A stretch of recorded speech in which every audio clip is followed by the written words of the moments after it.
I'm just going to say right now, Devin, that of all the things that I thought might come out of this war against Iran, was that there might be a new Ayatollah and that he might be gay. In fact, he probably is gay. Wait, what? You don't know about this? They're a liberal country? Now the liberals are going to be against this war. That's right. There's going to suddenly be protests. Oh, my gosh. This is the perfect weapon. I'm gay! And all the lefties who are maybe on the fence of this, they'll throw themselves on this. No more. Yeah. How dare you destroy this rainbow? It's going to help with tourism. Rainbows.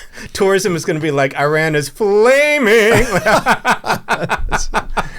Oh man, that's right. I did not predict this. Truth is stranger than fiction, right? Yeah. You would never think this. No. Now, Babylon Bee did, of course, a thing on this right away. The title was something like "New Ayatollah upset to learn that his 72 virgins awaiting him in heaven will all be women." I saw that. I didn't realize the context of funny. That's why. Now, there's nothing wrong with being gay. Per se, of course, right? Not in America. It shouldn't matter, certainly in America. But it's a little inconsistent with the Iranian take on homosexuality, right? And what they say do to gays, for that matter. So it's the same kind of bizarre response. I guess you could have, if you had told me that the new Ayatollah is Jewish, like that would be weird, right? You would think that's funny. Yeah. He's a big supporter of Chabad. I don't know. It's just a funny thing to think of. So what are they going to do with this? Apparently also this Ayatollah, this new one, had 4 visits to London in the past few years for impotency issues. So I guess... Wait, the current one or the one who's... The current one, the one who's supposedly alive. I don't know. Wow. So the one who might be gay.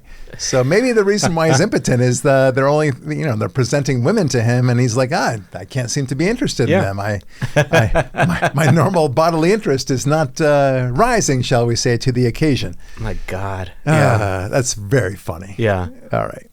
So it really is funny. You could not make this up. No. And I actually believe it to be true. Yeah. Because other data points are very interesting in this because we now know that the Ayatollah, the original Ayatollah, Khamenei, who was killed on the first day of this war, he apparently had a will or some sort of directive saying he don't want his son to be the new Ayatollah. Oh. He really made that clear.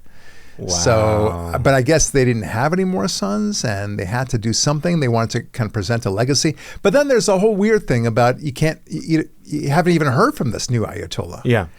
They had some sort of cardboard box and I don't know what they were thinking. And then they presented a photo of him, but it was full of flower arrangements as if he was dead. But on the other hand, it might be because he was gay. I don't know. Elton John gave him flowers, and he was like, maybe gay men like flowers more than I thought. I just don't know. Yeah. No, that really is just funny. Yeah. I don't know. There's so many things to play with this one. This is going to be fun. Anyway, Iran, this is a country that if you are gay, I mean, remember what Ahmadinejad, may his soul rot in hell. Yeah.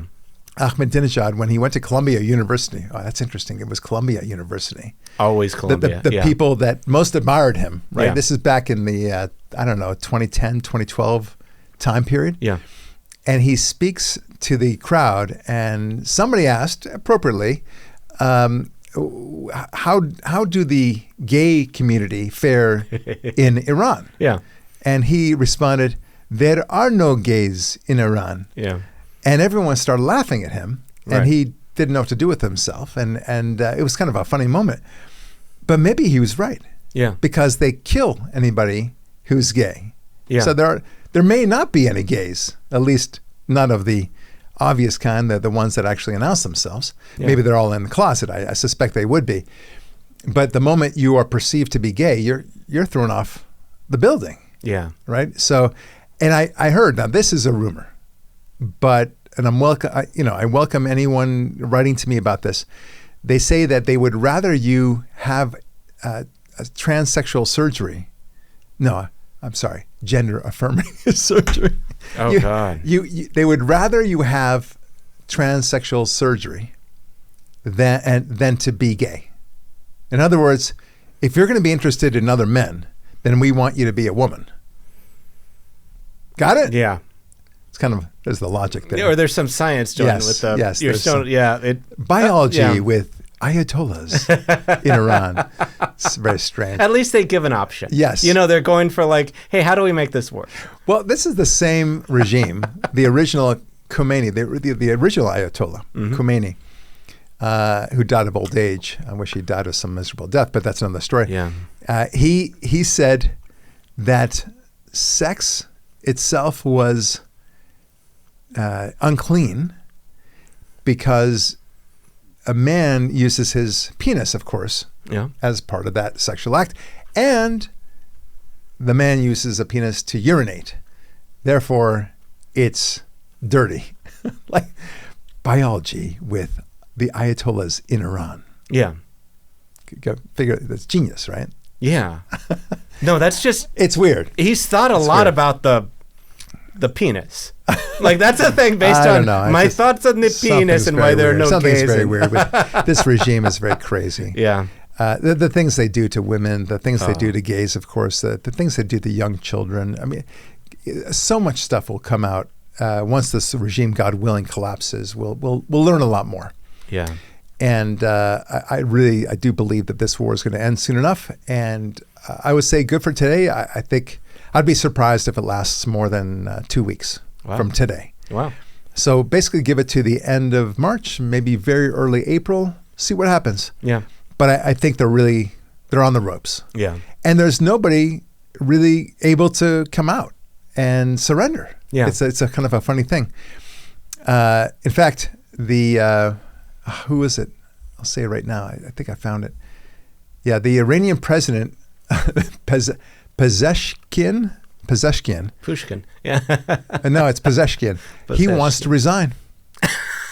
But there's no one to whom he can submit his resignation.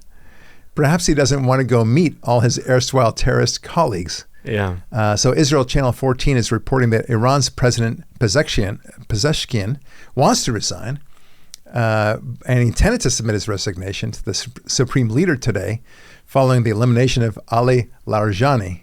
We'll talk about that in a moment. Yeah. However, he was informed by the IRGC that a meeting with Mojtaba Khamenei is currently not possible, perhaps because he's dead. Yeah. I don't know. Is there really a new Ayatollah with all his faculties to whom he could resign? Yeah. So it's really a very funny thing. Yeah. He wants to resign, and he doesn't want to die. I don't blame him. Yeah. So the equivalent of Ahmadinejad, today's Ahmadinejad, he wants to resign. That is funny. Wild. Well, we'll see. I mean, but look, when Israel intelligence says something, it's probably true. They don't send out propaganda to the world.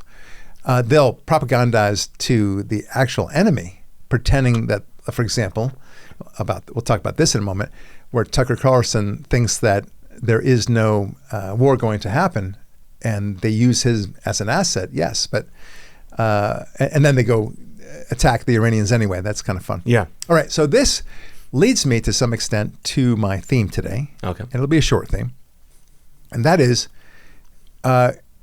We talked before about how people can't seem to get it when it comes to how evil Iran is, right? That they've killed tens of thousands of people in the street, their own people, how they throw people off bridges and buildings if they're gay, if they're trans, if there's anyone who's the slightest bit a dissident, Jewish, God forbid, Christian, God forbid, there ain't no. That is true. Yeah. And there are gays who are closeted in Iran. I have no doubt about that. But Jews and Christians, probably not. Yeah. They ain't there anymore. Now, there's a small contingency of Jewish Iranians. I know that. But they're not living the high life. Let's put it that way. Yeah. Okay.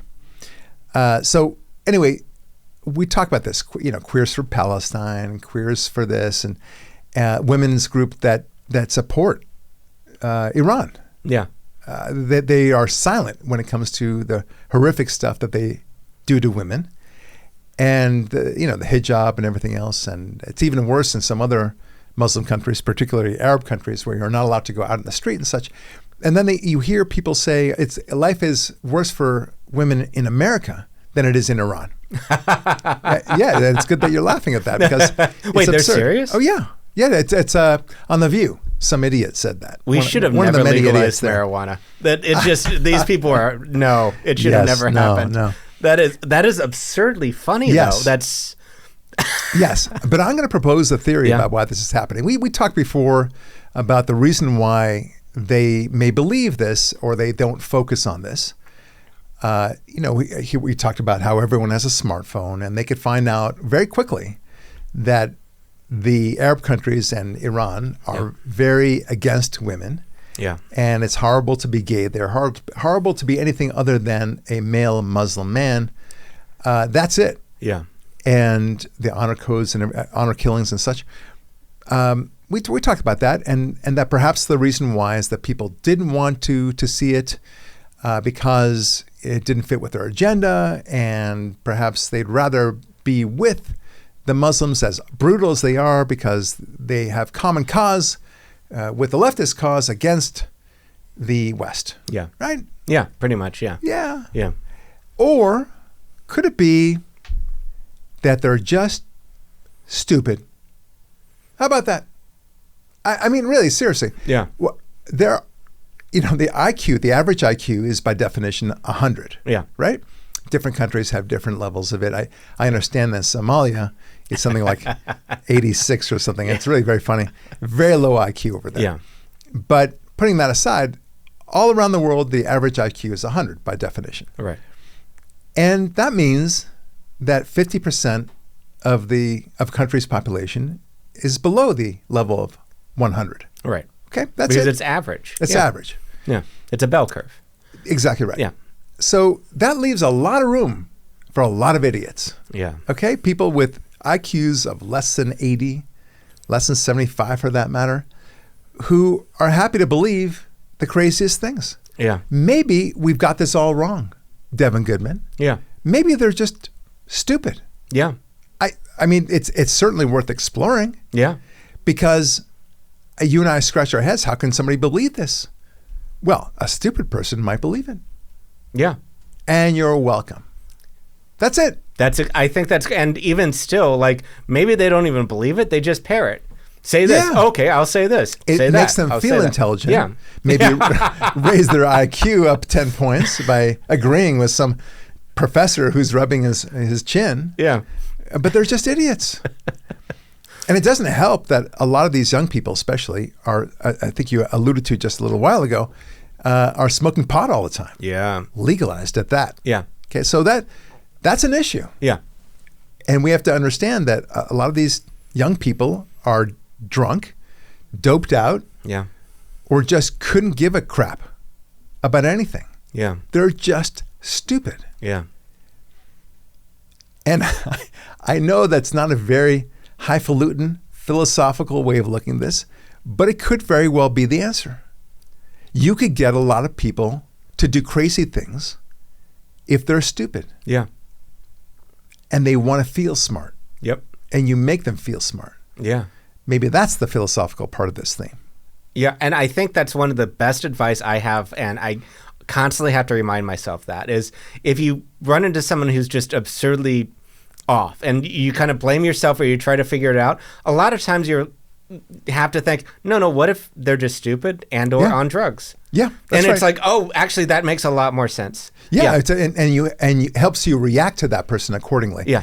So, for example, you remember the long story I told you before about when my daughter and I were chased by this crazy guy. Yeah. Because he perceived us to have cut him off, and he was not having it. He was very upset about that. Yeah. And he chased us. I mean, pretty violently. I mean, thankfully he didn't hit our car. Yeah. But he got out of his car at one point and slammed my driver's side window, trying to say, "What the F are you doing?" Jesus. And I correctly said to myself, "This guy's crazy. Yeah. I don't know anything about this guy. He could be whacked out on drugs. Yep. He could be high on something else. I mean, he could be drunk for all I know.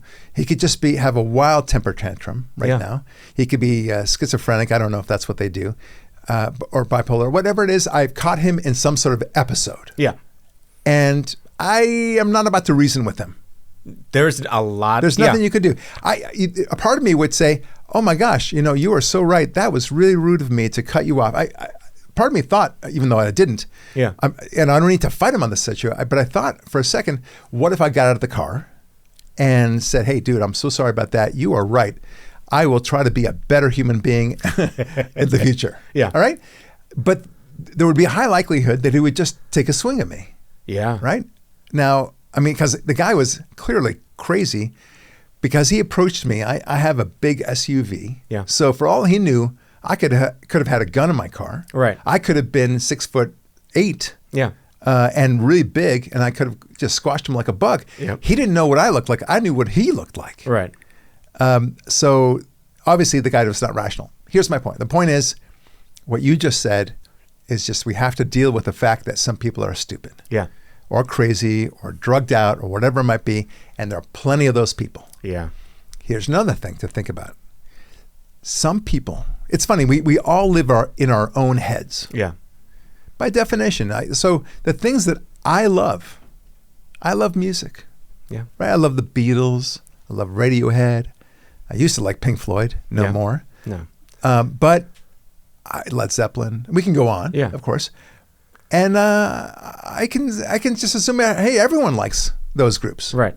Because I like them. Therefore, you must like them. Yeah. Turns out it's not so true.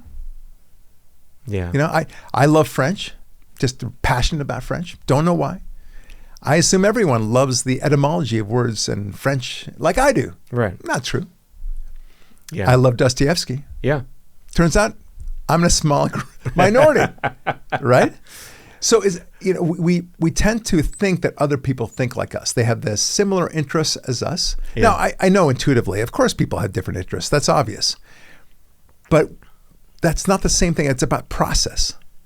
We think that people are interested in the same level of passion that we have, that we expect. Right. So I love mountain biking. I assume somebody else has a passion for something else in a similar way, like let's say sailing or chess or whatever it might be. Okay, they could be really into it. So I assume that. I assume people ask questions like you and I do. Yeah. Okay? Well, maybe me more so than you, Yeah. because I don't know about your questioning abilities there, Devin Goodman. But no, still, you're a good analyst. You do think things through, and that's a great thing. But I think a lot of people just don't. It's weird to us. We don't know how to live outside of our heads. Yeah. We don't know the way other people perceive the world and what matters to them. So, for example, I walk down the street. Maybe you do too. And I sometimes think about, hey, I wonder what this area that I'm walking around in looked like 50 years ago, 100 years ago, 200 years ago. So you do too. Oh, yeah. Once in a while, right? Yeah. Most people don't do that. Yeah. They just accept the world as it is. Here it is. This is where I am. This is the store. Here's a store next to that store. This is near my house. I take the bus number 12 to get to my house. And it always was, and probably always will be. They have no sense of the future, no sense of the past. Yeah. We talk about that. But there is that mindset that doesn't think beyond the immediate. Yeah. And so they're happy to just absorb, imbibe whatever the news is telling them. More importantly, whatever social media is telling them Right. about Israel, about Jews, about Christians for that matter, about America. Yeah. They hear that America is a evil country because it had slavery once upon a time, and they'll just assume that America invented slavery. Right. And they do. They think that. Yeah, they think it. And when you say, have you actually thought it through? The clarity of their critical thinking abilities is clear that they have never thought of it. Right. Which is ironic because a lot of the left think that we, on the right, don't engage in critical thinking. Yeah. We don't have critical thinking skills. And they say it out loud. And then, you just need one interviewer saying, give me an example. Yeah. And they don't have an example. No. So then you say, well, that wasn't very critically thought out. Right. Would you say? So interesting. So going back to everything, I just wonder, my point is that some people just don't think. Yeah. They have no interest in connecting dots, going from one logical moment to the next, because it burdens their brain. They don't want to be burdened. Yeah. Most people want to be told what to do.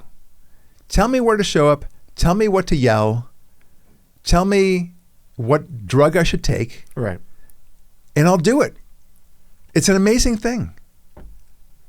So that's why one of my favorite questions to ask anybody, and I encourage all our listeners to ask this of not just your liberal friends, but just about anybody. Is there anything in today's conventional wisdom that you disagree with? Yeah. Okay. If you don't disagree with at least one thing, that means you are a follower. You are not engaging in critical thinking. Yeah. So, for example, did you fight against the vaccine? Did you wonder whether this COVID thing was really the deadly disease that everyone claimed it to be? Yeah. Like we're all going to be wiped out one way or the other. Do you believe that America is an inherently racist country? Right? Yeah. Do you think that opening the borders is a good thing? Do you think a man can be a woman? Yeah. Right? Do you think that gay marriage and more importantly, adopting, gay couples adopting young children is just the same as a heterosexual a couple adopting a child? All these things. Do you think, is there anything that you say, I disagree with that? Right. Okay, so I have plenty of those things. Yeah. Even, I don't agree with every single classic conservative pitch. Yeah. For example, as you know, I'm vegan. Yeah. Okay, so that means, a lot of people will make fun of vegans, soy boys and all that stuff. Don't worry. It's not because I'm saving the planet that I'm saving the planet by going vegan. I do it for my own health, and that's it. Right. Okay, the fact that I'm not contributing to cruelty to animals, okay, great. But I thought it through. Yeah. Okay, I'm not trying to proselytize. I'm not trying to convert anybody. I'm simply saying I'm different. Okay, I've thought this through. Yeah.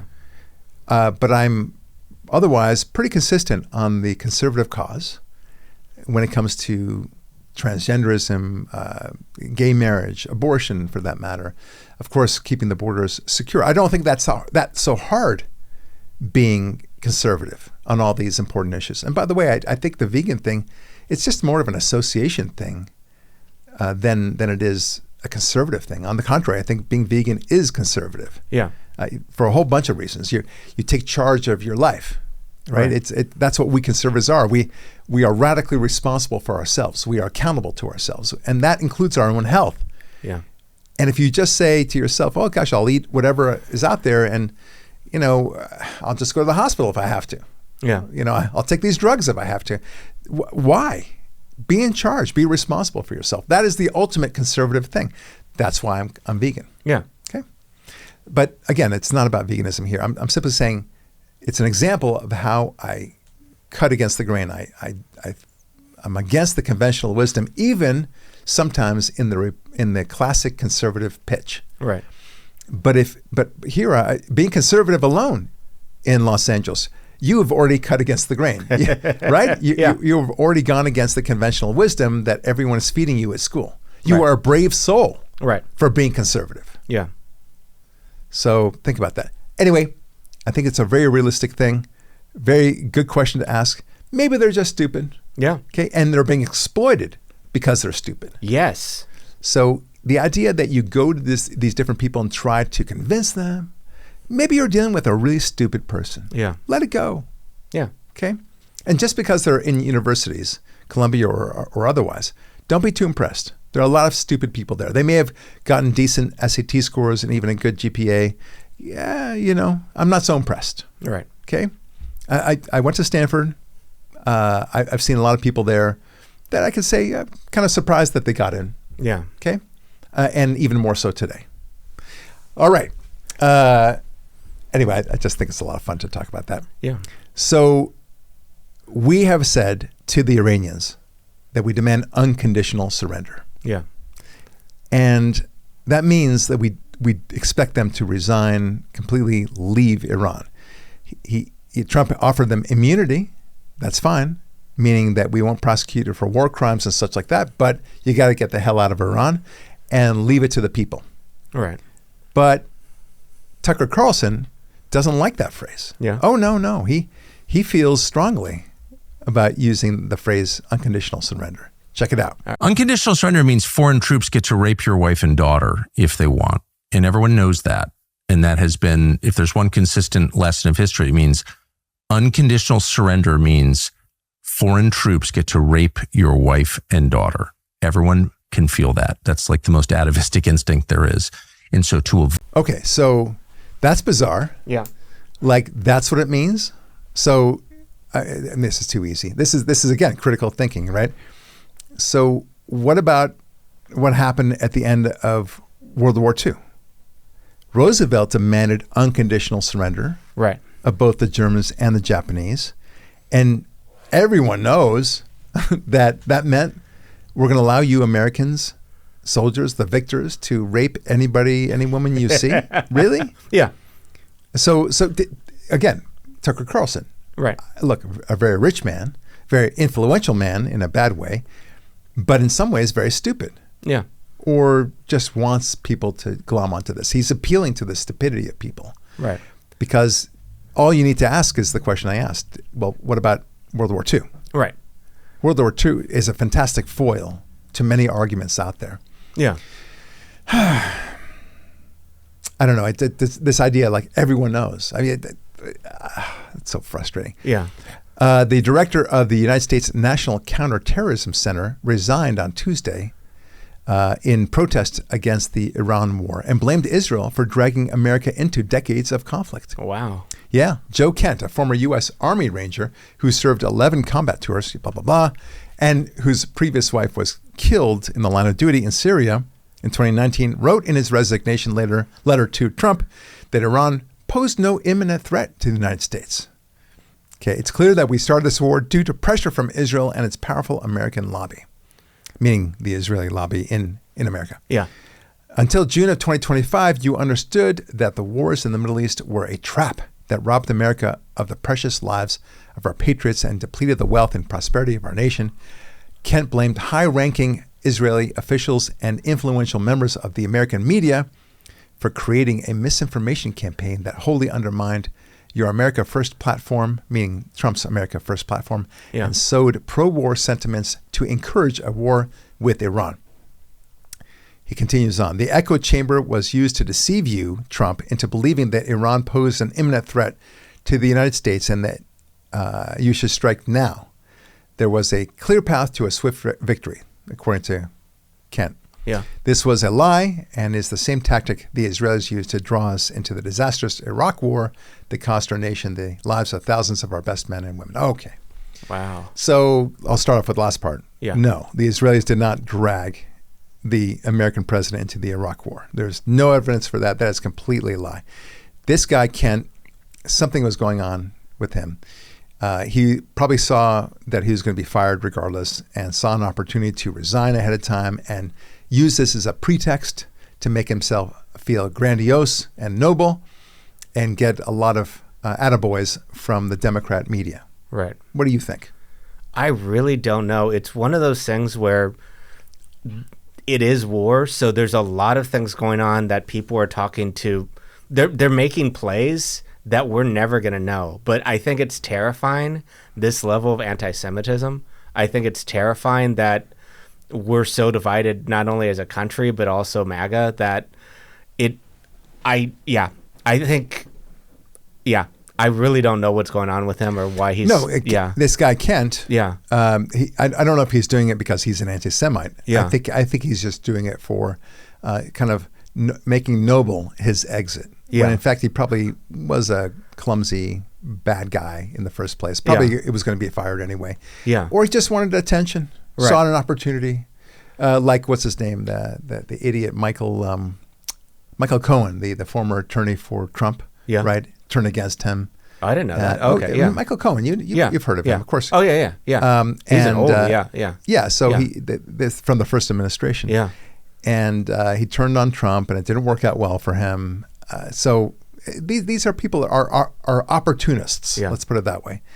So that's what I see here. You won't hear much from Kent in the future, but the Democrats, at least for the time being, are jumping on this situation saying, wow, even his own administration is finding this. Listen, Democrats, every administration has people that are against this or that policy that the administration is advancing. Every single one. Yeah. And it's a good thing, okay? That we don't want unithought when it comes to any administration. We want people to challenge the president. Right. That's why he has a cabinet. Yeah. If the cabinet was constantly saying yes to the administration, whether it's Trump or any other president, then what's the point? Yeah. Trump says, I believe X, and everyone says, well, yes, we agree with X no matter what. Right. The whole point of having other people in an administration, whether it's in the military side of it or the political side of it or otherwise, is to have some ideas you can bounce off. Right. I don't know. It's crazy. But those kind of ideas, like a grand conspiracy that a nation or like a lobbyist group has control over a president, over our military, is so incendiary. And that one thing, unfortunately, is dividing conservatives. It's also dividing the country. And when these things start, it never turns out well. Yes, that's true. It does tend to grow. You're right. Yeah. But look, a lot of this stuff is crap because he blames Israel for the death of his wife in Syria in 2019. Excuse me. She was blown up, tragically by an IED. Israel didn't plant that bomb. Okay. Yeah. In all likelihood, it was Iran or an Iranian proxy that planted that bomb. Right. You could take your ire out on Iran. Thank you very much. Yeah. And apparently a very gay Iran too. And then this idea that Israel is somehow, controlling Trump. Nobody controls Trump. Right. If there's one message you can take to the bank, is that no one can get to Trump. Right. No one is fooling him. Okay? That is the bottom line. And Trump doesn't even have to say that. We all know that's garbage. Yeah. Okay? This idea that the Jews are using puppet strings, controlling, they're the puppet master controlling everyone out there. Okay, listen, this is not the first time. You're just joining a long line of anti-Semites who are just using Israel now as the latest anti-Semite. Yeah. So forget about it. Okay, this is happening time and time again. And you're just a loser if you use this analogy. Yeah. Okay, so is Israel starting the Ukrainian-Russian war? Are they involved in that somehow? Yeah. Did Israel start the Vietnamese war? Right? Did it start the Afghanistan war? I mean, you can go on about how Israel's behind everything. Yeah. This tiny country in the Middle East is ridiculous. I will say, however, that I'm very proud that when the administration refers to Israel as a superpower, one of the world's two superpowers, which is pretty cool. Yeah. Yeah. All right. Most NATO members will not join the Iran war, Trump has said. Interesting. Yeah. Right? Wow. So the president has said the U.S. forces have had great success against Iran despite receiving little to no assistance from the NATO alliance. Yeah. Okay. So take a listen to what Trump has to say about that, and he's right. I mean, he's quite angry about this, but at the same time, he keeps a cool head about it. Surprised to see that NATO, while they agree that it was a very important thing to do, they agree fully. Nobody said, oh, you shouldn't do it. So I think NATO's making a very foolish mistake. And I've long said that, I wonder whether or not NATO would ever be there for us. So this was a great test because we don't need them, but they should have been there. Are you rethinking? Okay, yeah. So exactly right. Yeah. It's interesting. We made a comment, and I guess we noted that the United Nations was not consulted whatsoever about this Iranian war, either this time or the previous time, last summer, and that's fine. I'm very happy about that. The United Nations is worthless, but they're not really consulting with NATO either. And NATO is a joke of an operation. Yeah. They are constantly looking for ways to not contribute to the cause, while at the same time expecting all the support, especially from America. In the event that, Poland gets dragged into a war, well, then we, America, are obliged to defend Poland as well. Yeah. Same thing with France and England and everything else. So they want all the benefits of the protection, but they don't want to suffer its burdens. Right. So it's like anybody else. I gave the rowboat analogy. People, you all have to row this boat. But if somebody says, I don't feel like it, let the other 9 people in this 10-person boat row. And I'll just say, well, we'll still get there. Right. Okay. But you're still not pulling your weight, literally. Yeah. And that's what's happening here. All these NATO members are trying to see, well, okay, let's see how little we can do, while at the same time saying that we're committed to it. It's a little bit like going to an HOA meeting. Yeah. Like, I'll show up, I'll raise my hand from time to time. I got to get back and take care of the kids. Right. That's what they think of NATO. It's a big HOA meeting that they'd rather not be at. Yeah. That's the bottom line. And my hope, UN, we pull out of, NATO, we pull out of. Like, that would be the best case scenario for this situation. Why give money to people who are going to be ungrateful, won't stand with us, who their opinions really don't matter, and just right. Yeah, we do not need that. Trump said it correctly. This is a good test case, right? Yeah. And we'll see exactly how they're actually going to roll up their sleeves and do something here. And Trump's basically saying, I'm going to remember this. Right. We may need to reshape NATO altogether. Yeah. And if you don't pay all your money up front, you are just not a member, period. Yeah. And there's a deadline and you're done. And then you might be reconsidered the next year. That'd be okay. Yeah. I'd be good with that. Yeah. But because if I don't pay my dues for a golf membership, for that matter, I'm not going to be, not that I like golf, by the way. Yeah. There's an example of things I don't like. Okay. Yeah, exactly. But I mean, I respect people play golf. I get it. But if I was in a country club and I didn't pay the dues for it, I'm not going to be in that country club anymore. Right. Somehow, if you don't pay your dues for the most important things like defending other nations and expecting a defense for your nation, then that's cool. We'll get you on the backside. Yeah. That's not the right word. Flip side. Doesn't sound like the backside. Bye-bye. Yeah. Anyway, with friends like these, what's the point of NATO? Right. The whole idea was there. But it's not surprising. This is human nature. It's called the tragedy of the commons. Yeah.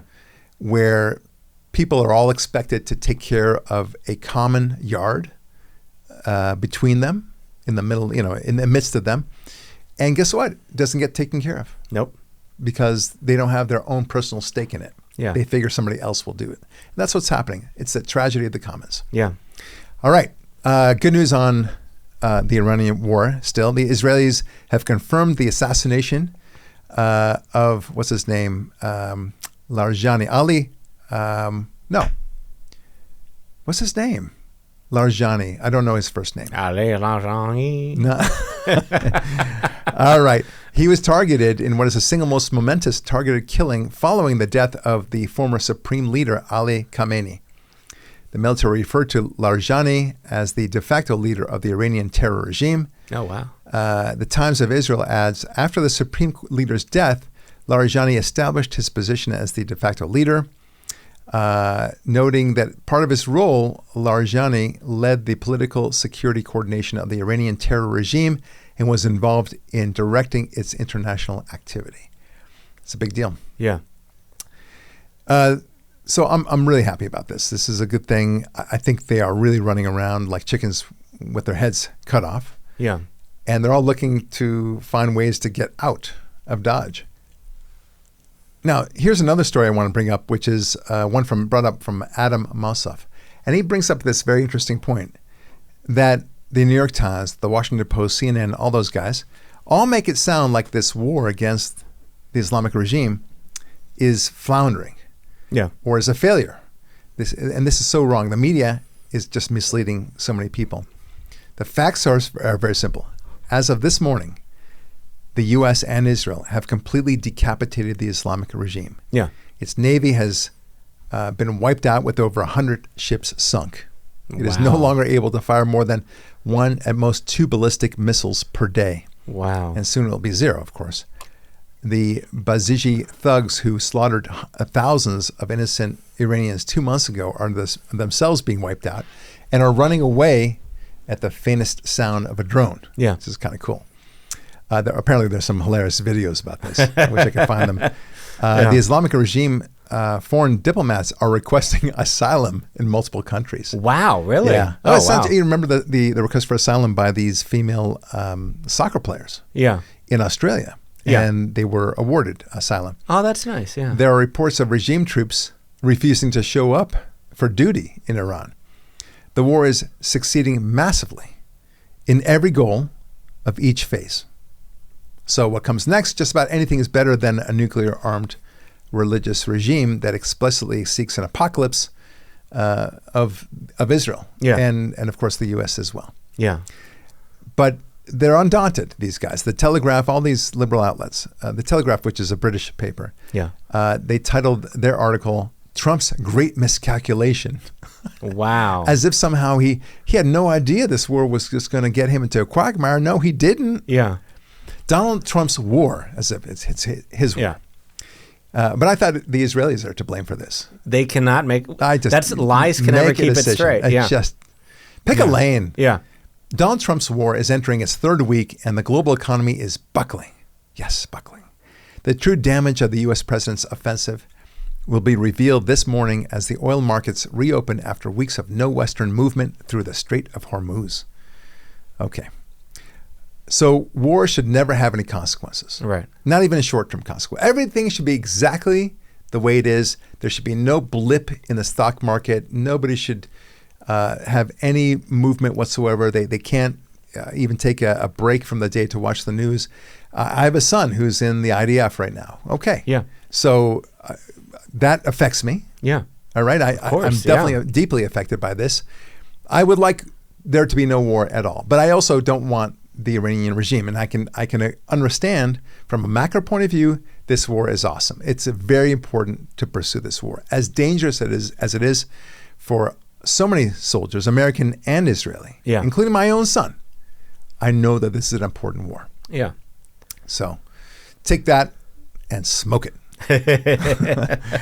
It's crazy. These people are disingenuous. Yes, I've said it. I went there. And the international news, the domestic news, is never, ever going to say anything nice about Trump. No. It's just consistent. And it's so consistent that they can't really be taken seriously.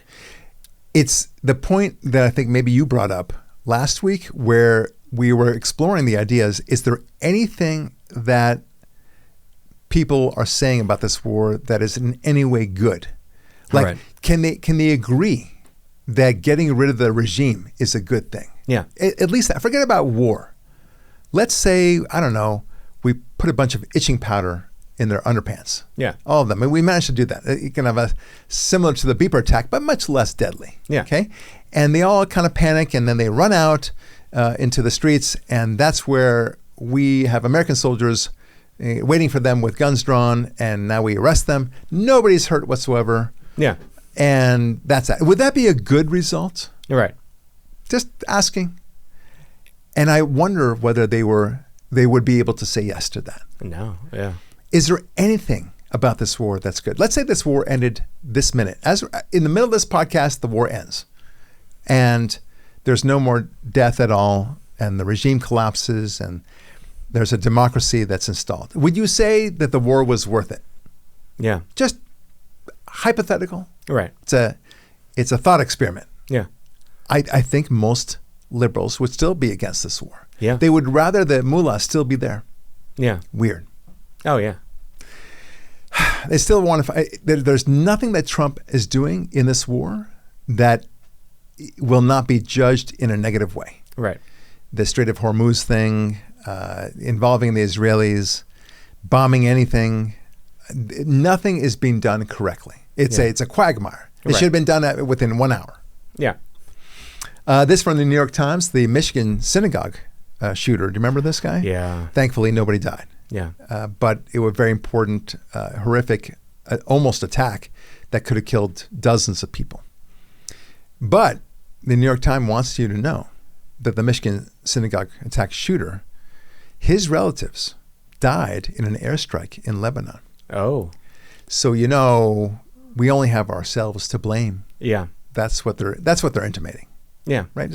Well, because his relatives died in in an airstrike in Lebanon, it's only reasonable that you go shoot up a synagogue. Yeah. Because why exactly? Yeah, that kind of needs some filling in between those. Yeah. All right. The Senate has voted 51-48 to proceed to the bill. This is the Save America Act. Nice. Advancing that measure despite the opposition of Senator Lisa Murkowski from Alaska and Senator Tom Tillis, traitor, yeah. I like that, traitor, who said last week he would vote against proceeding to the bill. Why? He happened to miss the vote. Oops. Okay. Somebody gave him the wrong date or something. I don't know what happened. I had things to do at lunch, buffet. It was so Senator good. Mitch McConnell from Kentucky has told GOP colleagues that he doesn't support the bill, nevertheless voted to begin debate as a courtesy to the Senate Republican leadership. The vote sets a stage for Trump's Senate allies to hold an extensive debate, and that this matter will now proceed to a vote. Polls show, of course, that this is critical to the Republicans keeping control of Congress in the midterms. Trump says that. And polls also show that the American people overwhelmingly agree with this Save America Act, the idea of IDs. And it's funny, people are not arguing that this is procedurally defective or that it's a constitutional issue or that somehow this should be a state-by-state issue. Yeah. They're not really saying that. They're saying that it's a racist issue. Okay? When in doubt, you're all set. Yeah. So anyway, what do you think? You think it's going to be a slim majority. Do you think Trump will get the votes in the Senate? We already have the votes in the House. Yeah, I really have so little faith in Thune and for a lot of the senators that I really don't know. It's going to be a close one. Yeah. Because I think the corruption goes on both sides. It's not just the Democrats. Well, look, Murkowski's a strange duck to me. Yeah. I don't understand what the problem is here.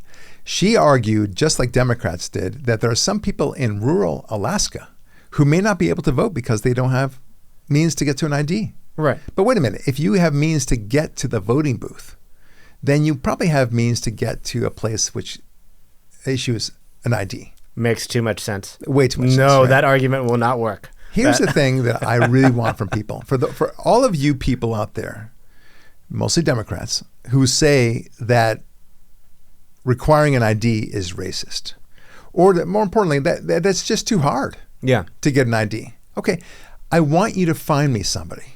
Find me a man or a woman who said, listen, I would have voted in the 2020, 2024 election, 2022 election for that matter, but I just couldn't get me an ID. Yeah. Lordy, I just don't know what to do. Yeah. Proving my case that some people are just too stupid. Yeah. Going back to our theme. Yeah. But I want you to find me these people. Where is this? You would think that 60 Minutes would have a whole bunch of people, or some CBS, CNN, that they would have a big long expose about how hard it is to find an ID. Right. An ID. And meet Sally Smith. She can't get an ID. And because I think the interviewer would just laugh at her. Like, so did you think about going to the DMV? Well, nobody wants to give me a ride to the DMV. Well, I'll give you a ride. Yeah. Oh, okay. Like, what? Even the interviewer would laugh at her. Right. It's just too easy. And then for those people who say that it's racist to require an ID, okay, that's even harder. Yeah. Find me why it's harder for a black person. Presumably, they're always talking about blacks. Yeah. So they're making the argument that it's harder for black people to get an ID. How so? Yeah. How so? Just tell me. Tell me how. Find me a black person that said, I would get it like my friend Billy, who's white. He can get it, but they just see me being a black person. They say, no blacks allowed here in this ID giving place. Right. Whatever this place is. Yeah. Show me that. Yeah. But because you say it's racist, I want to just make the connection. Right. Show me what we call a prima facie case for that. Okay, just on the face of it. Or I'll tell you that those people who say that have never been in a DMV, because I assure you, 90% of the DMV workers are not white. Oh yeah, good point. The vast majority of them are absolutely not white, not Asian. Hispanic, and absolutely black. I don't know if there's ever been a time I've gone to the DMV and I have not had a black woman wonderfully and very politely and professionally help me out. Yeah, they help a lot. The demographic that's there is not white, male. Yeah, I'm sorry. I mean, unless you're saying that they themselves are racist against you. Yeah. I don't know. It's all nonsense. We know that. Frankly, it's stupid. Yeah. Okay. It doesn't deserve any more attention than we just gave it. Yeah. All right. Cuba. I think I'll end on this. Yeah. But before I end on this, actually, Yeah. I want us to turn to a great interview I have with my great friend, Jamie Glazov. Jamie Glazov is the editor of the Glazov Gang and the Front Page Mag.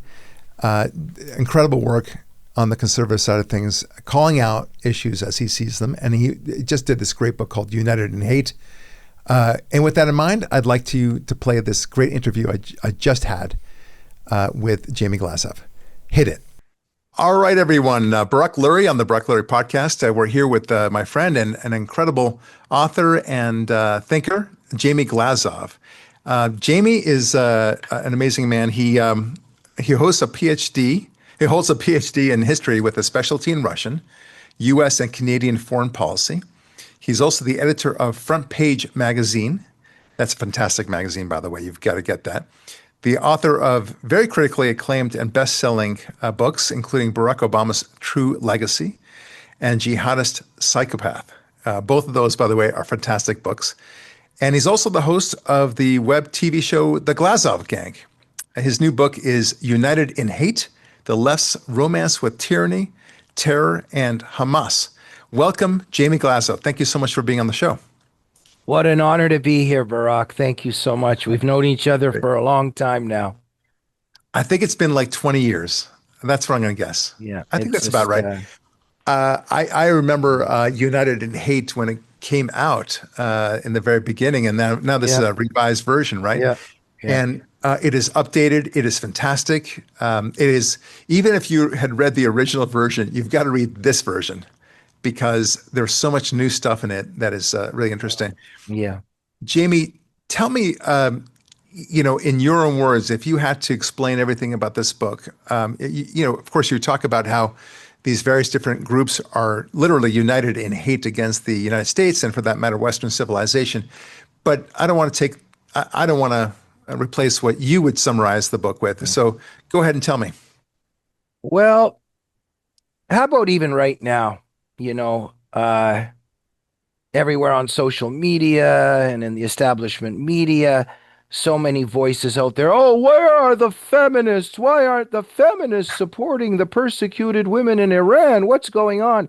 Barak, I'm so exhausted with this incredulousness. And I mean, do you want to know or do you don't want to know? I mean, even Bill O'Reilly back in the day, remember, he was like, well, why is Obama doing this? Like, what's going on? Like, we have these pundits and commentators, they're always asking what's going on, where are the feminists? Do you want to know the answer or you don't want to know the answer? Because if you want to know the answer, you should have invited David Horowitz, God bless his soul, but he was around for a lot of years. Just invite him and he'll explain it to you. Invite Daniel Greenfield, invite Robert Spencer, Annie Cyrus, Pamela Geller. There's so many people, and maybe invite Jamie Glazov and we'll explain it to you. And why I want to begin with this, Barak, is there's a severe Stockholm syndrome and denial in the West because people really don't want to know the truth. Because you shouldn't be asking that question. You shouldn't be asking it. You should know by now. How long ago was 9/11? How long ago were the Stalinist purges? How long ago was Stalinist collectivization, Mao Zedong? We know that the left was always worshiping these death cults. That's what United in Hate shows. That's right. United in Hate shows the left's veneration of communist death cults and of Islamic death cults. And right at this moment, the left is seething, sobbing that Trump and Bibi have taken out the greatest terrorist monsters in our world, and people still are trying to figure out why the left is doing this. The United in Hate explains it. This is a wonderful, wonderful book that you've written. And what I love about your book is how thorough it is on the one hand and how straightforward it is on the other. It's not a difficult read, yet it's a page turner and you want to learn more. It's one of those books, folks, that when you read it, you can't wait to continue reading it. Maybe you have to go to dinner or something and you have to put it down, but you can't wait to come back to it. And then you don't want it to end. That's what it's like. So I love this book for that reason. Plus, you get informed, and you end up shaking your head a lot as you read this as well. Jamie, you said something very interesting about this desire for people to kind of ignore the reality that's around them, that putting the 2 plus 2 together. So I have two theories about this, and you tell me what you hold more to. There are some people for whom their hatred of the West, of America, of Israel for that matter, and I would even say for freedom itself, is so strong that they would be happy to be victims of persecution themselves instead, rather than to acknowledge that freedom is a good thing, that Israel and America and Judaism, Christianity and God and Western civilization, that those are good things. They would rather not admit to that. That's one theory. The other theory, as I said in the beginning of this podcast, before you came to this interview, is maybe it's just that people are stupid. Some people are just breathtakingly stupid. That could be the case too. And I say that as a strong possibility, Jamie. I'm not saying it's the answer between the two. It's got to be one of the two. But the reason why I say it is that everyone on the planet now, at least from some sort of industrialized nation, has a smartphone with them. If they were to simply look at a smartphone and ask within 30 seconds, they would find out, for example, if you're gay, what would happen to you if you actually went to Gaza, if you actually went to any Arab country for that matter, any Muslim country for the matter, you would know. And you would also know that Israel and America, of course, are much more open and tolerant and gay pride parades and all those things. And yet they still hold to the Queers for Palestine mantra, the idea that somehow women are treated better in Iran than American women are. I mean, it's quite laughable, and yet they will hold to that truth. So what do you think between those two options? One is that they beguile themselves because they can't stand the idea of freedom, or that they're simply stupid. Barak, it's not mutually exclusive. What you're saying is brilliant, and you're dead on, and it's the central themes of what we're talking about. So thank you. Yeah. And they exist side by side. There's many layers to this movement. You've got the useful idiots. You've got completely brain dead, stupid people on one level. And then you've got the malicious left on the other. Wow. So there's different layers here. But a very large layer is what you're saying. Look, United in Hate documents that during the Stalinist collectivization, the purges, the killing fields, the left fellow travelers, they went over there and a lot of them just disappeared. Then it happened with Mao Zedong, the Cultural Revolution. They don't even ask about each other. Hey, where did this person go? It's just a given. It's just a given. There's a death wish here. There's a suicidal impulse here happening. And I want to use an example because I thought about this so much in my life. And we're just coming out of this certain period, I'll call it. This certain period when they were putting certain substances into our body, okay? And there were people lined in a lineup to get something. And somebody gets it and they pass out and they fall down and they're taken out on a stretcher and people stay in the line. Oh man, that is a powerful image. Okay. Yes. And I'm just watching that and it's the core of my work. And David Horowitz in Radical Son talks about a leftist woman that he knew. And there was a rapist in the neighborhood. And the descriptions of the victims was that he was black. And she wasn't going to be racist. And she kept her back door unlocked and open. And guess what happened to her? What tragic. you were saying that they would even rather be persecuted. This is a religion, Barak. They are willing to sacrifice their own lives for the idea. Yeah. And there's many, many dimensions to this. So the people that stayed in line, I tell this anecdote too. I'm involved in certain athletic, um, environments and exercises. And a couple years ago, during this period that we just came out of, this particular young lady, we were in training and stuff, and she said, "Can you take a picture of me?" And she's by a boxing bag, and I go, "Okay." She goes, "1 second," and she goes and puts a mask on. But she's not wearing the mask while and I'm like, "What are you doing?" She's like, "Oh, Becky and Susan would kill me if they saw me without this." Oh, Now, man. now, the terror, and of course, I'm making up names here, the terror and the fear of excommunication, the Yeah. terror and the fear of being excommunicated from that clique.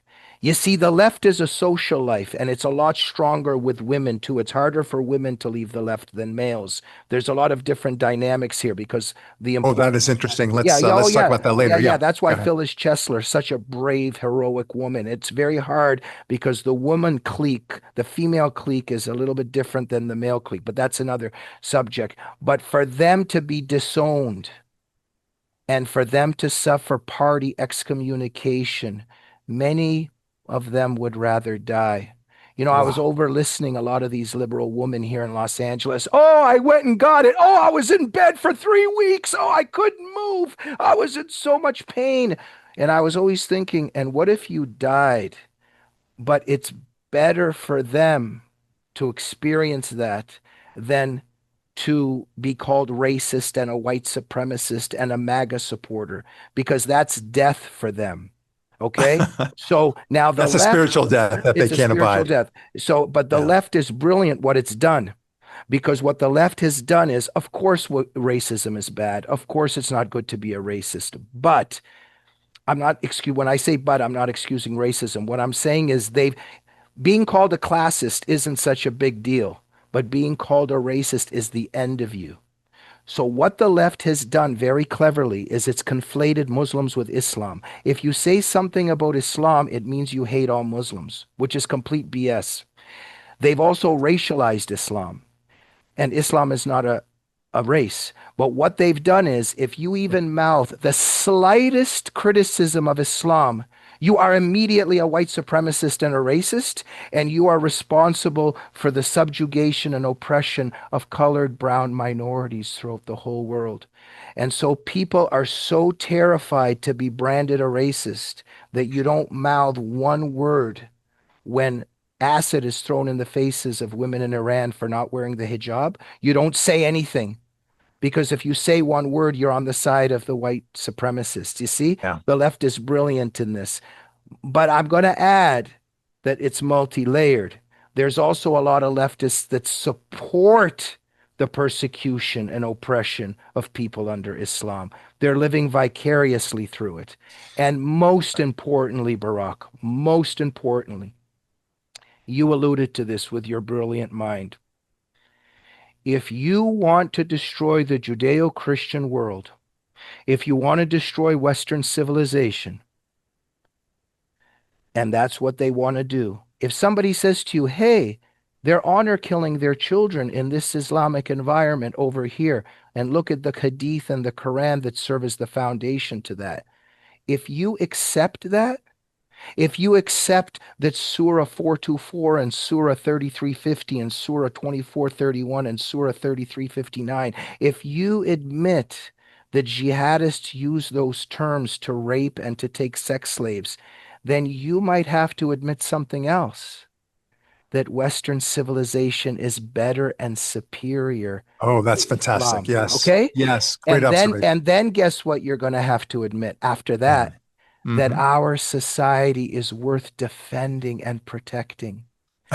But they can't make those steps because the biggest priority is to destroy Western civilization. The biggest priority for the leftist is to destroy his own host democratic capitalist society. So when somebody says, "Look what Boko Haram is doing to these women," and citing the verses of the Quran while they're doing it, you have to go,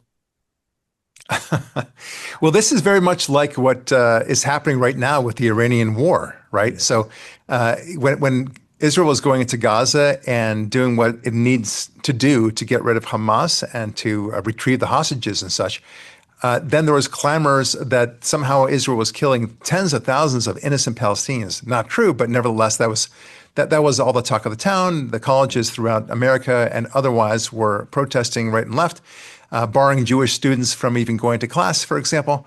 When it comes to this war, where the Iranian regime is actually killing tens of thousands of people, their own people no less, there is silence, absolute silence.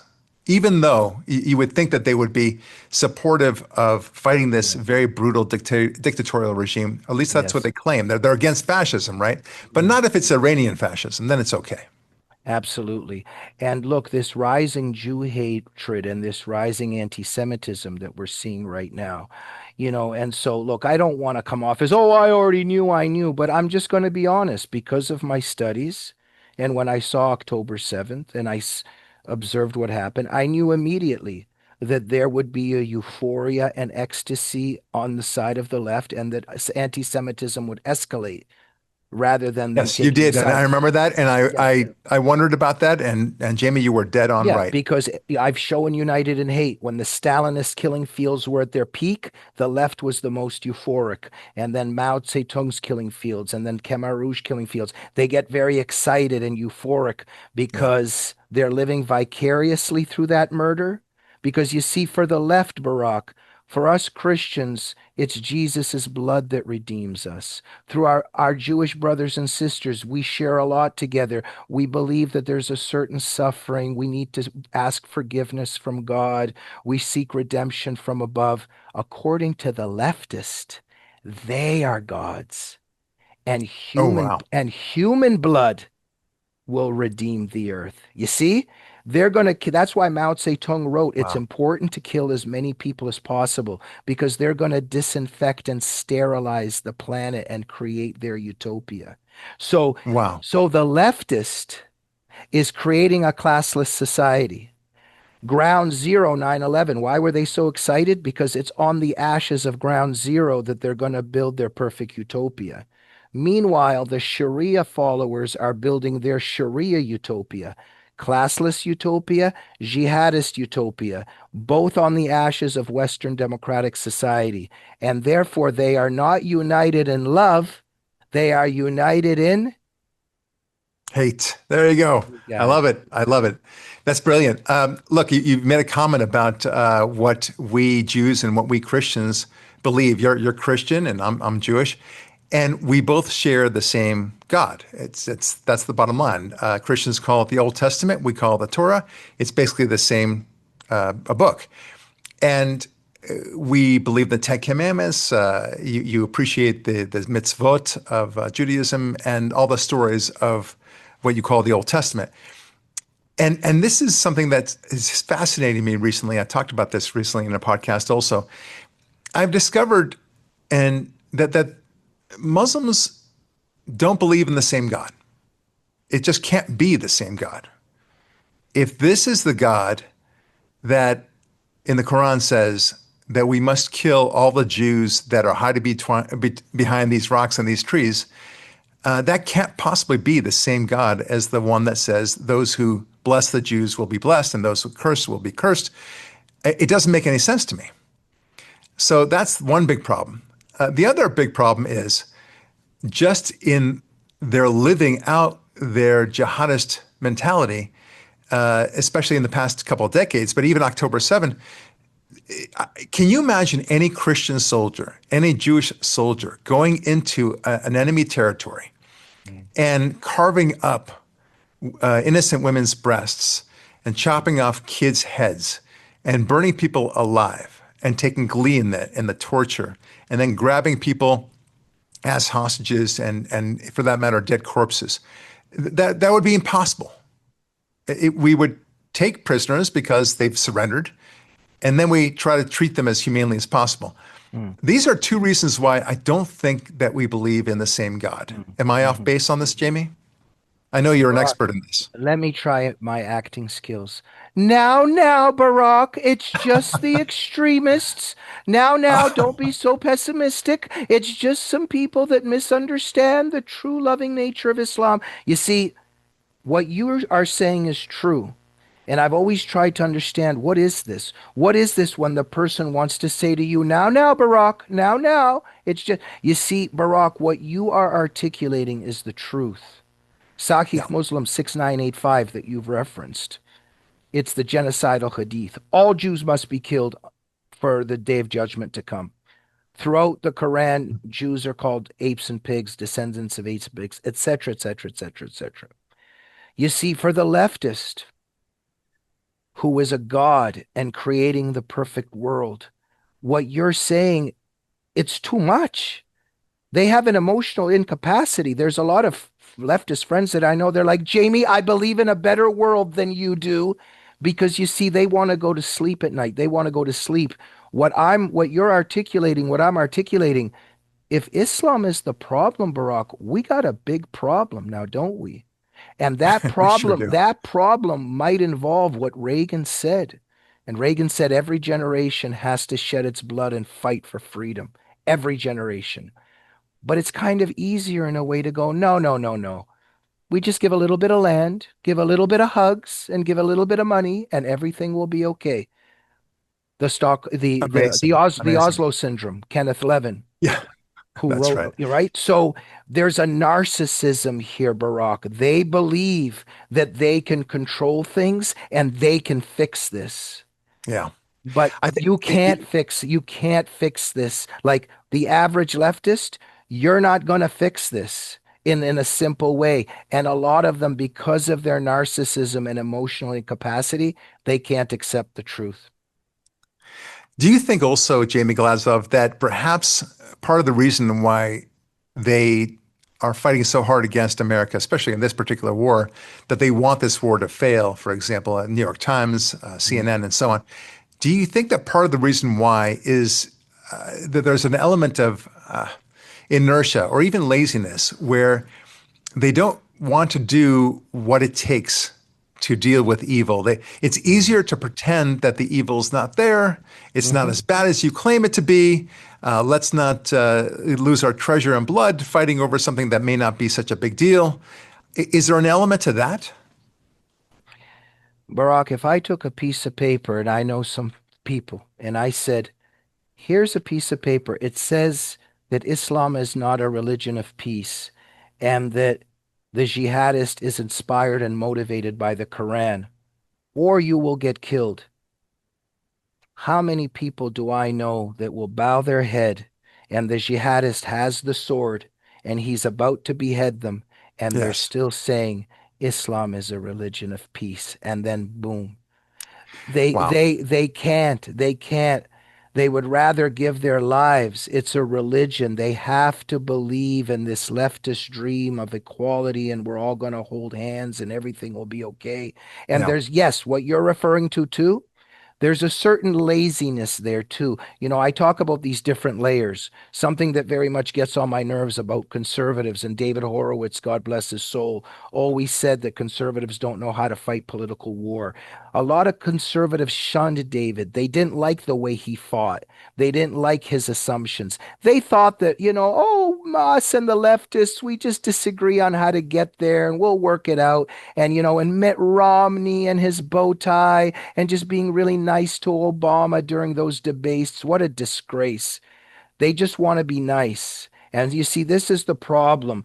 And one of the problems that I have with a lot of conservatives, and I know a lot of them, they're having their barbecue and he's saying, if a jihadist shows up on my front doorstep, I'm going to shoot him right between the eyes. My first question is, why don't you get involved in the political cultural war? Because obviously we never support violence. Why don't you get involved politically, culturally, and make sure that that jihadist is not even here to begin with? Why does it have to be that he shows up on your front doorstep? Why aren't you participating so that those jihadists and Sharia followers and NYC that were recently on the streets screaming Allahu Akbar, what are they doing here? Get involved. Become an activist. Support the people that are, you see, and I'm just confirming what you're saying. A lot of conservatives even don't want to fight, and they'd rather be willfully blind, and they just want this to go away. Huge Yeah. mistake. There's already Yeah. Islamic blasphemy laws here. The United Kingdom is already finished. Europe is almost gone. Bruce Bauer has wrote the book While Europe Slept. And now will there be a book While America Slept? Oh boy, that is terrifying. It is interesting to think that, most people live their lives day to day thinking that the next day will be the same as the previous Yeah. day. And generally speaking, that is correct. But you look over time, a year here, 5 years there, you compare it to what was 10 years ago, and you realize, wow, things really have changed. I will tell you, for example, my family and I lived in London back in the early 1980s. And even then, they were complaining that London was no longer the London that they knew. Had these same people come to London today and see the mass jihadism that seems to be going on, their love of jihadism, and that there's a Muslim mayor, no less, and that there's these calls to prayer, I think they would go longing for the days of the early 1980s. Yes. And that's the way it is. We just don't see it creep into our world as much as we would like. So it is about fighting. It is about waking up and seeing the reality there. And And Baraka, there's such an instinct. Oh, I have to put on this hijab. Okay, it's kind of cute anyway. Oh, I can't walk my dog outside anymore because dogs are evil. Okay, I'll just keep him in the house. Oh, wow. I can't eat this food anymore. Okay, you see, most, look, I don't know about most, but let's just say many people, as you're saying, will continue to make gradual surrenders, then stand up for their freedom. And before you know it, you're wearing a black garbage bag if you're a woman walking outside.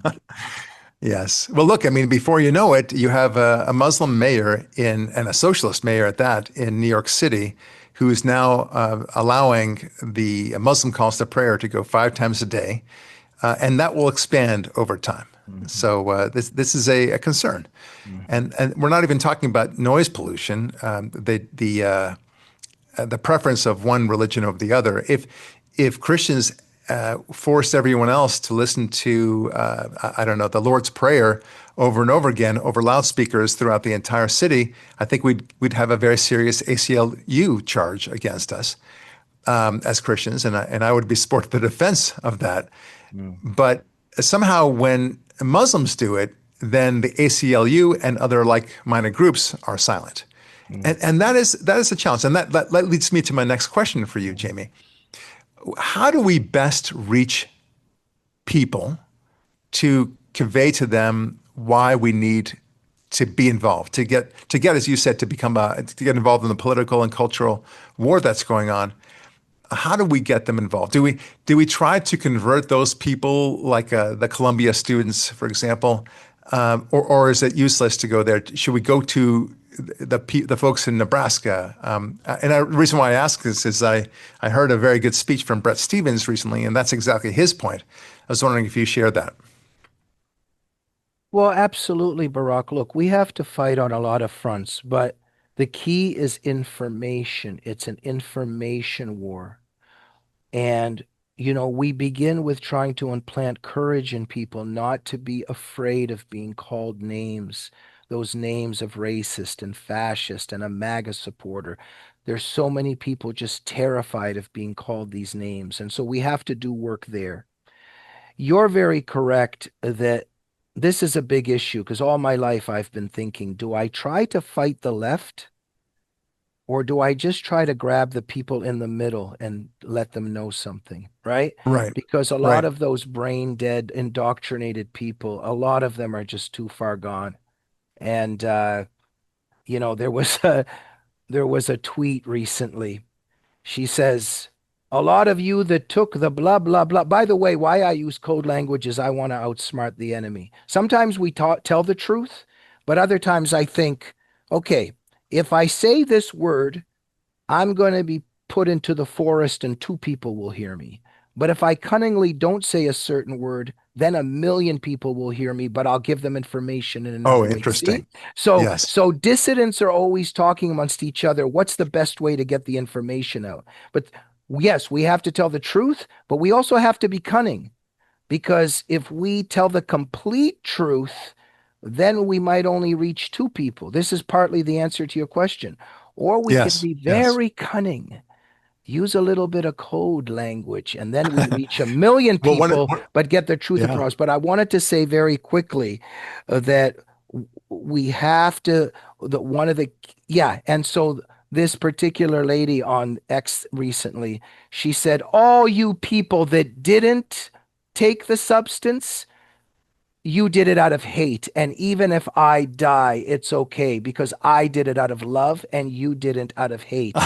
And I'm just thinking, like, That's you amazing. see, yeah, but you see, there's a death wish there. They're sacrificing their lives because this gets back to what I was saying that one particular acquaintance of mine several years ago, we were becoming good friends. It was a female, and we were becoming good friends. And then out of the blue, I just had to tell her, hey, listen, I'm a conservative, da, da, da, da, da, da, da. And I remember that their tears welled up in her eyes Oh. and she had to walk away from our friendship because she would be massacred in her community. Yes. Massacred in her community. And so, to answer your question there, we have to do the cultural battle and teach people bravery, not to be afraid of these labels and these insults, but also to fight cultural and political war. Yeah. And if you yourself are afraid, support the people on the front lines. If you're afraid, support people. God bless his soul, but Charlie Kirk was a hero. Support the Barak Luries. Support the David Horowitz Freedom Center. Support Robert Spencer, Annie Cyrus, Bosch Foston, people who are telling the truth out there. Yeah. Yeah. I love it. So before I let you go, I want to get a sense of your book that in terms of I'm going to put you on the spot a little bit. Yeah. I want you to name me one, maybe two of your favorite chapters in this book that you when you read it to yourself again, say this I really hit something very strong. Well, thank you, Barak. I have a chapter on the fellow travelers that went to Maoist China.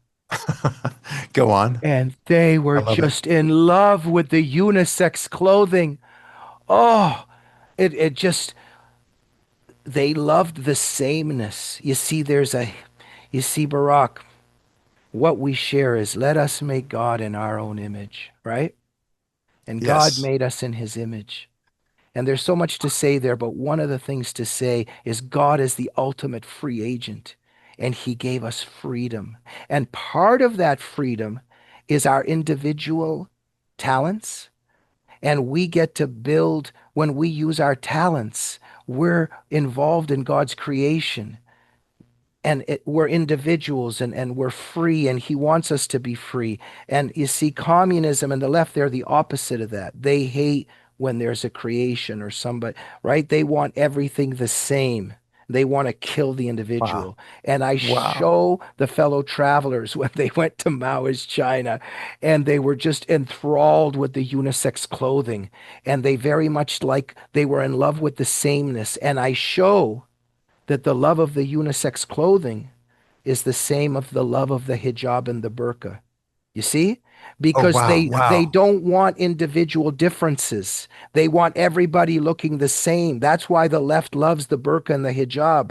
They hate the That's individual interesting. differences. Look, Barak, I off the never thought top of about my that. head, Yeah. something that I love, because I'm from the Soviet Union, why I love America. You go to UFC fight. Oh, it goes to the crowd. Mike Tyson's here. Mel Gibson's here. Oh, Larry Elder's here. Jack Nicholson is here. There's all these personalities. Bruce Right. Willis is here. And how much I love America. There's all these individuals that built the American dream. Do you ever see that in China or Russia, them going into the audience at an event? Like everybody's the same. Wow. Like you What see, a great you see, observation. they That's never amazing. go into the audience and go, this person has said, everybody's the same. There's Yeah. no individual. And so That is if we great. walk away That's with great. anything, it's the hatred of the individual. When I was in academia, I always noticed, there's all these papers on Rocky. Why do they all hate Sylvester Stallone so much? They just spent so much time in the curriculum hating Rambo and Rocky. And I was Right. like, what's going on here? They hate the one person in the ring, that one person that's fulfilling a Interesting. dream and standing up. And it's a spiritual war, Barak.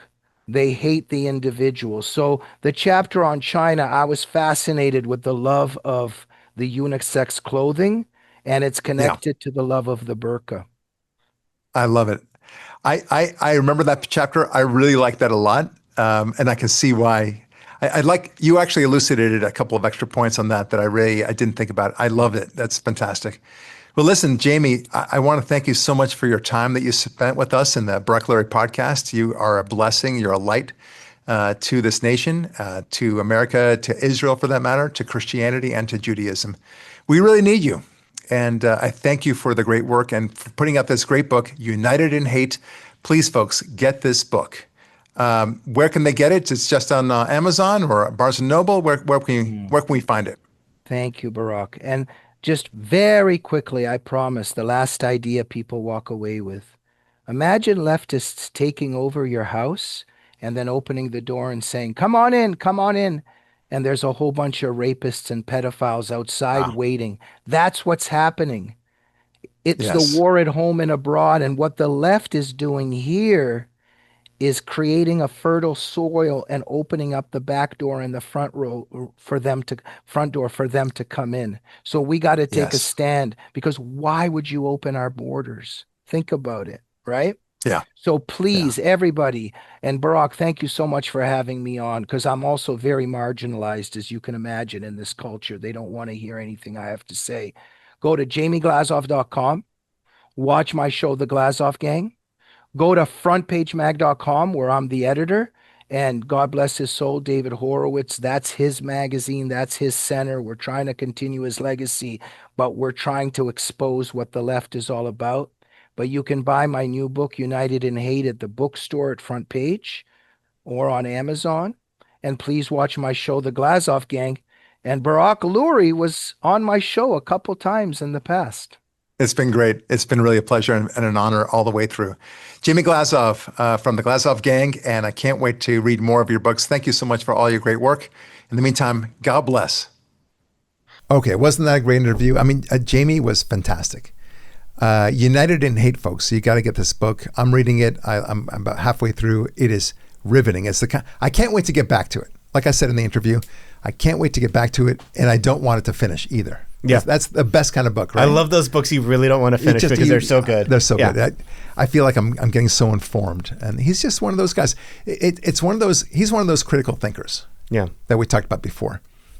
He just won't let something go if it sounds weird. Yeah.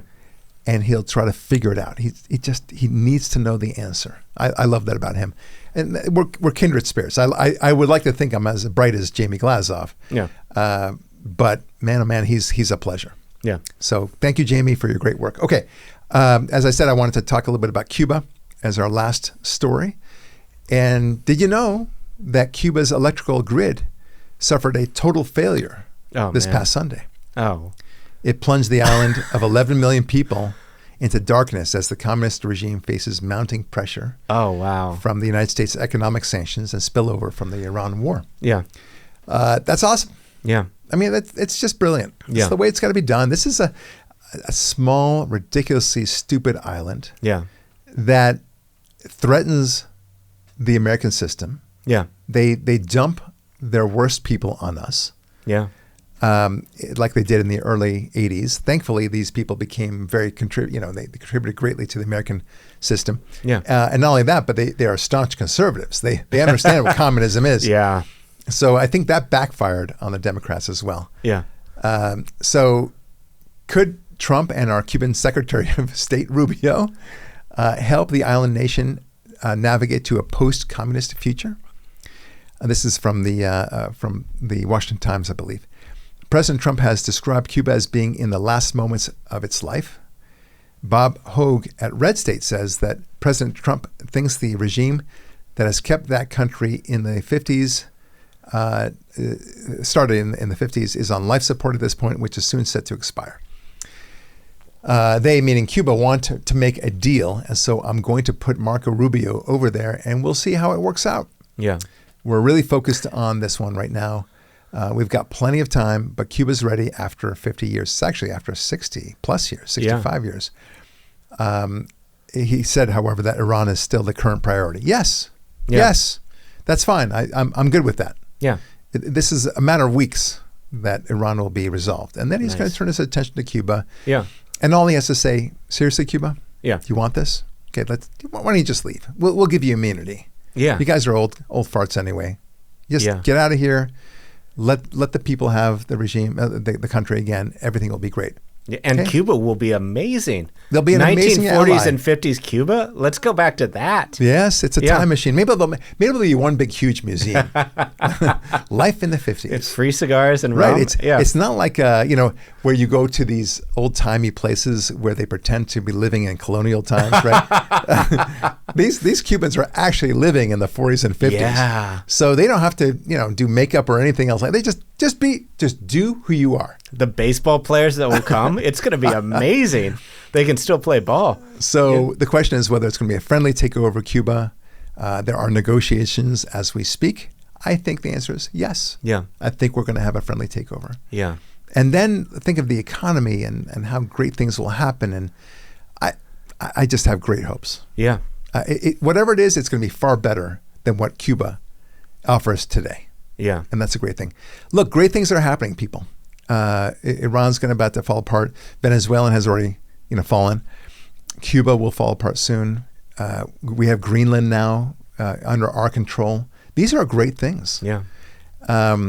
So, look, at the end of the day, European countries are going to have to realize that America is a powerhouse. Yeah. Israel is a powerhouse. Yeah. Things are really changing, and that's a great thing for the whole world. It's going to be safer. It's going to be more financially secure. It'll just be more enjoyable at the same time. And why wouldn't it be? Yeah. A world that is far less dangerous, far more productive, far more looking to the future in a positive economic way. And then there's China, of course. Yeah. China is now looking at this and saying, well, we better not screw around with this Trump guy. Right. He's made it very clear. Yeah. So God bless Trump. I'm very excited about him. This man is just a gift. And I don't think we'll see somebody like him for decades to come. No. All right. With that, folks, thanks so much for listening today. Thank you, Jamie Glazov, for being part of our podcast today.